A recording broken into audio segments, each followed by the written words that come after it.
Alors, aujourd'hui, on va parler d'un jeu qui est un vrai paradoxe. On en parle dans notre dernier article. C'est un chef-d'œuvre, mais un chef-d'œuvre qui est presque une prison. On parle bien sûr de Mugenics. Oui, un jeu qui a mis 14 ans à voir le jour. Une attente interminable.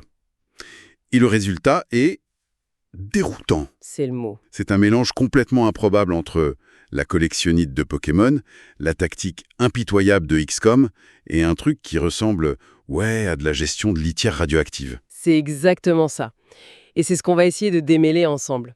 Comment un jeu à l'univers si particulier, presque grotesque par moments, peut être en même temps une telle démonstration de génie tactique. Le cœur du jeu, c'est cette idée en fait. On n'améliore pas un héros, mais toute une lignée. On gère des générations de chats mutants. La boucle est assez simple, non? Très simple. On se bat, on survit, on se reproduit, on meurt, et la génération d'après hérite du meilleur. Et souvent du pire. Attends, ça veut dire qu'on peut passer des heures à perfectionner un chat, à lui trouver les meilleures compétences et le perdre pour de bon sur une seule erreur? C'est ça.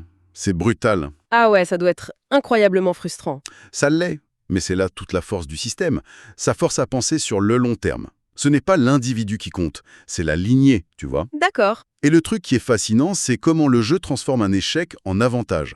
Dans l'article, on donnait l'exemple de ce chat sniper qui perd un œil au combat. Oui, je m'en souviens. Son chaton aura une chance de naître borgne, mais avec un bonus permanent de visée critique. C'est cruel, mais ludiquement, c'est brillant. Et les combats eux-mêmes, ils ont cette double facette. C'est très lisible, presque comme un puzzle à la Into the Breach, mais avec une dose de folie totale dans les combinaisons de compétences dignes de The Binding of Isaac. C'est ça reste maîtrisé, mais c'est imprévisible.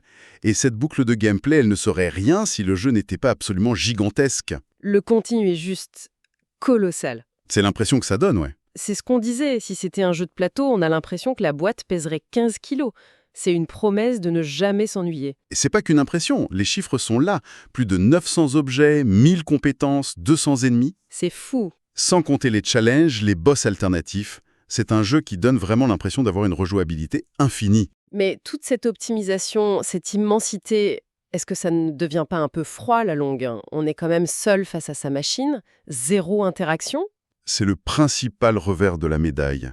On est enfermé dans son labo, et après des dizaines d'heures, un phénomène étrange se produit. On l'a appelé le syndrome du comptable fou. Le PEM des chats s'efface peu à peu, c'est ça? Complètement. C'est ça qui est à la fois fascinant et un peu triste. On ne voit plus un chat adorable qui lance une boule de feu. Non, on voit une unité à portée 3 avec plus 15% de DPS. Exactement. Le DPS, donc les dégâts par seconde, l'animal disparaît complètement derrière la statistique. Le jeu se transforme en un immense tableau Excel, en fait. Un casse-tête mathématique abstrait. Pour certains, c'est le paradis, pour d'autres, la magie s'évapore. Et il faut aussi parler de l'humour, très pipi-caca. Oui, la signature d'Edmond Binim, ça peut être un vrai répulsif. Carrément.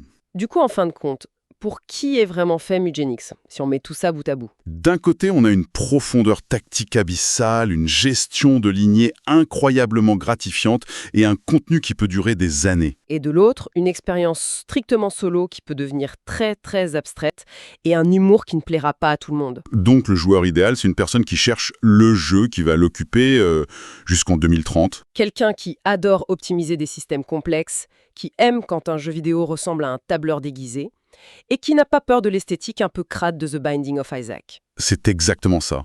C'est une sorte de cathédrale de système bâtie sur du mauvais goût totalement assumé. C'est plus qu'un jeu, c'est un hobby. Ça demande un investissement quasi total. Et c'est là où on en arrive à cette idée un peu folle qu'on a conclue dans l'article, que le jeu réussit à transformer une litière sale en trône royal du jeu tactique. Ce qui soulève une question pour la suite. Oui. Comment le mauvais goût et la complexité la plus brute peuvent-ils s'assembler pour créer ce que beaucoup considèrent, malgré tout, comme une œuvre grandiose?